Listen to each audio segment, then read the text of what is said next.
The grand facade of the Orion Club loomed, a monument to old money and older prejudices, its polished brass doors gleaming like a dragon's teeth, ready to devour the unworthy. Inside, amidst the hushed opulence and the clinking of crystal, Elara moved like a shadow, her presence as a cleaner meant to be felt only in the pristine surfaces she left behind, never seen, never acknowledged. She was a whisper of diligence in a cacophony of entitlement. Tonight, that fragile anonymity was about to be shattered. Mr. Alastair Harrington, a man whose wealth was as vast as his contempt for those he deemed beneath him, paused, his diamond-encrusted fingers tracing the rim of his champagne flute. His eyes, cold and sharp as splintered ice, narrowed upon a microscopic imperfection, a faint watermark invisible to any but a mind searching for fault. "Gull!" His voice, a resonant baritone accustomed to instant obedience, sliced through the refined murmur of the private lounge. Elara, who had been meticulously polishing a mahogany side table nearby, straightened, her heart giving a small, anxious flutter. "Yes, Mr. Harrington," she replied, her voice soft, yet steady. He gestured imperiously towards his glass. "This. What is the meaning of this slovenliness? Do you imagine we pay for filth in the Orion Club?" The accusation, loud and public, drew a smattering of curious, disdainful glances from other members. Elara felt the heat rise in her cheeks but kept her composure. "I apologize, sir. Allow me to replace it for you immediately." She reached for the glass, but Harrington snatched it away. "Replace it? You think a simple replacement absolves this insult? People like you," he sneered, his gaze sweeping over her simple, clean uniform, "need to understand the standards here. Standards you clearly cannot comprehend." His words were laced with a venom that went far beyond a mere complaint about a glass. They were a judgment on her very being, on her presumed station in life. An older waitress, Martha, who had seen decades of such casual cruelty within these walls, shot Elara a look of pained sympathy from across the room, but dared not intervene. Harrington continued, his voice rising, relishing his audience. "It's about respect. It's about knowing your place. Some lessons, it seems, must be taught, not merely explained." He slammed the glass down, the sound echoing with an undue violence in the otherwise tranquil space. "See to it that this never happens again, or you'll find yourself cleaning gutters instead of crystal." Elara simply nodded, her eyes downcast, betraying none of the quiet fury or the profound weariness that settled within her. "Yes, sir," she murmured, before retreating to fetch a new glass, the weight of a dozen judgmental eyes following her every step. This was her world, a world of quiet endurance, of swallowing indignities like bitter pills, all while observing, learning, and waiting for a dawn that sometimes felt impossibly distant. She knew men like Harrington. They were loud in their arrogance, but their foundations were often as fragile as the glass he wielded like a weapon. The annual Orion Club Charity Gala was the pinnacle of the city's social calendar, an ostentatious display of wealth masquerading as philanthropy. Chandeliers dripped crystals like frozen tears, casting a glittering, deceitful light upon the assembled titans of industry and their bejeweled consorts. Elara was assigned to the periphery, a silent cog ensuring the seamless flow of champagne and the discreet removal of discarded canapés. She moved with her usual quiet efficiency, her mind a fortress against the casual condescension that wafted her way like expensive, cloying perfume. Mr. Harrington, however, seemed determined to breach those walls. Flushed with champagne and the adulation of his sycophantic circle, he spotted Elara near the grand buffet. A cruel, calculating glint sparked in his eyes. He raised his hand, silencing the fawning laughter around him. "My friends, a moment, if you please," he boomed, his voice carrying an unctuous authority. "Tonight, in the spirit of amusement, and perhaps a little lesson in humility, I propose a small diversion." A ripple of intrigued murmurs spread through the nearby guests. Harrington's gaze, heavy with malice, fixed on Elara. "We have amongst us one of the diligent staff who keep this magnificent establishment pristine. I propose we auction, for a brief period, say, 1 hour, the undivided attention of this young lady for a task of the winner's choosing. Nothing untoward, of course," he added with a wink that belied his words, "merely a bit of fun. A chance for her to truly earn her keep tonight, eh?" A wave of sniggers and uncomfortable shifting followed. Some looked away, a flicker of shame in their eyes, but none dared to challenge Alastair Harrington. He was, after all, a king in this gilded cage. "Do I have an opening bid for the privilege of our cleaner's dedicated service?" he purred, scanning the crowd. A nervous titter went up. Then, one of Harrington's cronies, a man named Bartholomew Smythe, eager to curry favor, called out, $1, Alastair. For the novelty. Harrington chuckled. $1. A sporting offer, Bartholomew. Do I hear two? He paused, his eyes still locked on Ilara, who stood frozen, her face a mask of calm dignity, though inside, a storm raged. Come now, don't be shy. It's for a good laugh. Then, with a flourish of performative magnanimity, Harrington declared, all right, to expedite matters and to ensure this prize is truly appreciated, I myself shall bid $3. He reached into his pocket, pulled out 3 crumpled $1 bills, and with a contemptuous flick of his wrist, tossed them onto the polished marble floor at Ilara's feet. $3. Going once, going twice, sold. To me. A smattering of applause, forced and hesitant from some, genuinely cruel from others, filled the air. Harrington beamed, triumphant. There you have it. For the next hour, girl, you are at my beck and call. Your first task? Retrieve my generous payment. The humiliation was absolute, a public branding. Ilara looked at the crumpled bills, then slowly, deliberately, bent down and picked them up, her expression unreadable. She straightened, met Harrington's smug gaze for a fleeting second, then said, in a voice barely above a whisper, as you wish, sir. The laughter that followed felt like shards of glass against her skin, but deep within, a cold resolve, forged over years of silent observation and patient planning, solidified into adamantine strength. He had no idea what he had just done. He had no inkling of the storm he had just unleashed upon himself with those 3 pathetic dollars.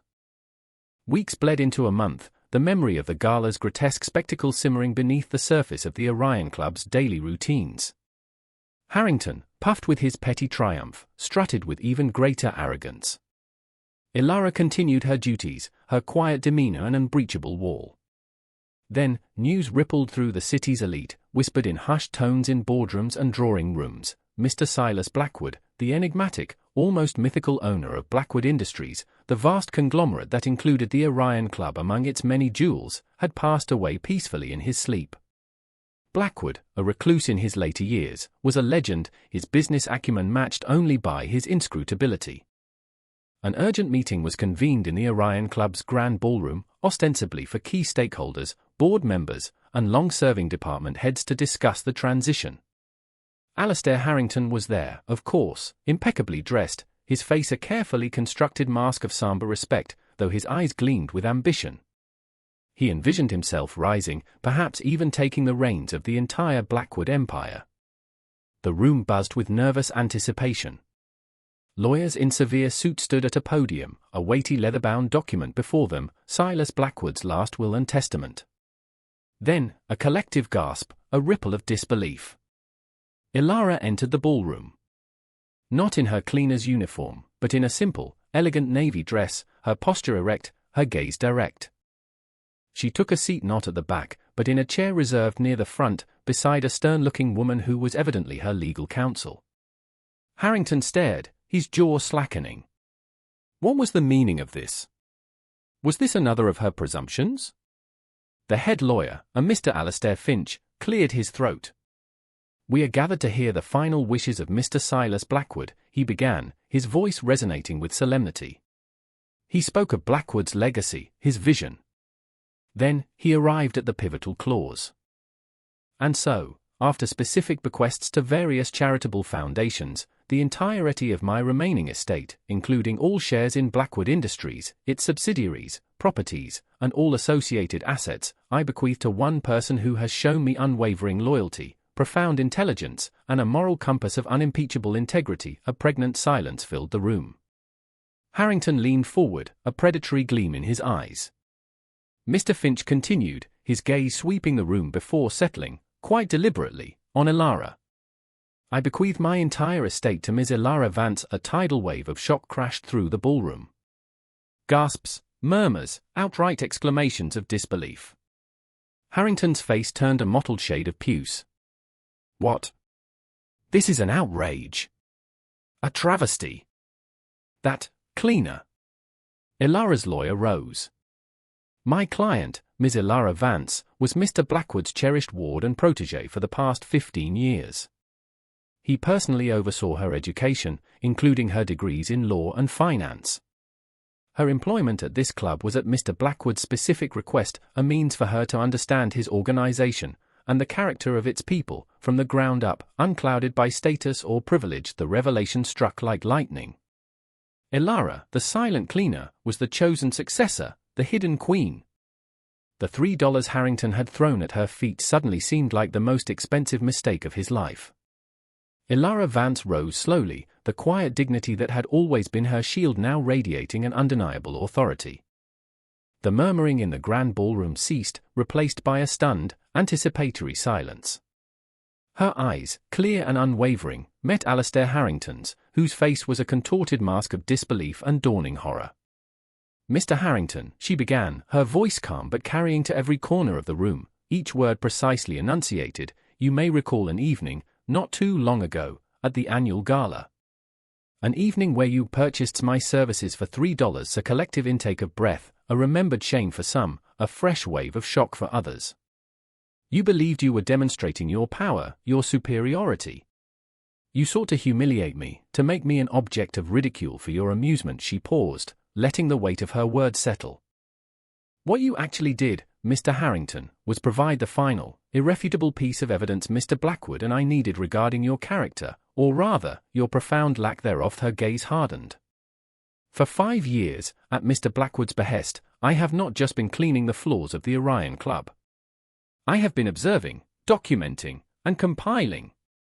He tasked me with a unique form of due diligence, to see the soul of his company not from the boardroom, but from the scullery, from the hallways where true characters are often revealed when they believe no one of consequence is watching. She gestured to her lawyer, who produced a thick dossier. This, Ilara continued, her voice resonating with righteous power, is a record of your tenure, Mr. Harrington. A record of embezzlement from the Employee Pension Fund, amounting to over $2 million. A record of discriminatory hiring and promotion practices, systematically disadvantaging qualified women and minorities. A record of bullying and intimidation, creating a toxic work environment for those you deemed beneath you. And yes, her eyes narrowed, a record of your consistently vile and demeaning treatment of service staff, culminating in that disgusting charade at the gala. She held up 3 fingers. $3, Mr. Harrington. That was the price of your arrogance. The price of your downfall. She then addressed the wider assembly. Mr. Blackwood knew his health was failing. He wanted his legacy to fall into hands that valued integrity above profit, dignity above dominance. He saw in me not a cleaner to be scorned, but a successor to be trusted. He saw the person I was, not the uniform I wore. She presented detailed spreadsheets, copies of illicit transfers, and sworn affidavits from terrified employees who had finally found the courage to speak out, all meticulously gathered. The evidence was overwhelming, undeniable. Harrington looked around wildly, seeking an ally, a lifeline, but found only averted gazes and expressions of condemnation. His world, built on a foundation of deceit and disdain, was crumbling before his very eyes. The cleaner he had mocked now held his fate, and the fate of the entire Blackwood empire, in her capable hands. The irony was a bitter, suffocating poison in his throat. The fallout was immediate and spectacular. Alastair Harrington, stripped of his titles and his carefully cultivated veneer of respectability, was escorted from the Orion Club by security, his protests devolving into incoherent, spittle-flecked rage. The evidence Ilara presented was swiftly handed over to the authorities, and within days, formal charges of embezzlement, fraud, and workplace harassment were filed. His assets were frozen, his reputation shattered beyond repair. The sycophants who had once eagerly lapped up his patronage now scattered like rats from a sinking ship, desperate to disassociate themselves from his toxic downfall. The story of the $3 auction became a citywide legend, a cautionary tale whispered in boardrooms and back alleys alike, a stark reminder of the perils of hubris and the hidden power of the underestimated. Ilara Vance, now the majority shareholder and CEO of BlackWest Industries, wasted no time. Her first official act was to address the employees, not from a remote boardroom, but in the main hall of the flagship BlackWest building, the same space where just weeks before, she might have been polishing the floors. Her voice, filled with empathy and resolve, promised a new era. For too long, she declared, this company has valued profit over people, status over substance. That ends today. We will build an organization rooted in respect, fairness, and unwavering integrity. Every voice will be heard, every contribution valued, every individual treated with the dignity they inherently deserve. She announced immediate reforms, a complete overhaul of hiring and promotion practices to ensure equity, the establishment of an independent ethics committee, and a significant investment in employee welfare and development programs. The Orion Club, once a symbol of her humiliation, underwent a profound transformation. She didn't close it, instead, she reimagined it. It became a center for community engagement, offering scholarships to underprivileged students, hosting cultural events that celebrated diversity, and providing a space where true merit, not lineage or wealth, was the currency of respect. Martha, the kind waitress who had shown Ilara silent support, was promoted to head of hospitality, her decades of quiet competence finally recognized. Then, with a significant portion of her personal inheritance from Silas BlackWest, Ilara established the BlackWest Vance Foundation for Dignity and Opportunity. Its mission was simple yet profound, to support individuals who had been marginalized, underestimated, or faced prejudice, providing them with resources, mentorship, and a platform to achieve their full potential. She became a beacon of hope, her story an inspiration. From the shadows of servitude to the bright light of leadership, Ilara Vance proved that true power isn't about the loudness of one's voice or the weight of one's purse, but the strength of one's character and the unwavering belief in the inherent worth of every human being. The Orion Club still gleamed, but now its shine was one of genuine brilliance, reflecting not the cold arrogance of a few, but the warm, vibrant promise of a more just and compassionate world. And as Ilara stood in Silas BlackWest's former office, now hers, looking out over the city, she knew her work was just beginning. The greatest monuments are not built of stone and steel, but of courage, kindness, and the quiet, unyielding pursuit of justice. For in the grand theatre of life, it is often those who are dismissed as mere stagehands who possess the vision to rewrite the entire play, transforming a tragedy of prejudice into a triumphant ode to the enduring power of the human spirit. Never underestimate the quiet ones, for their silence often conceals a strength that can, and will, change the world.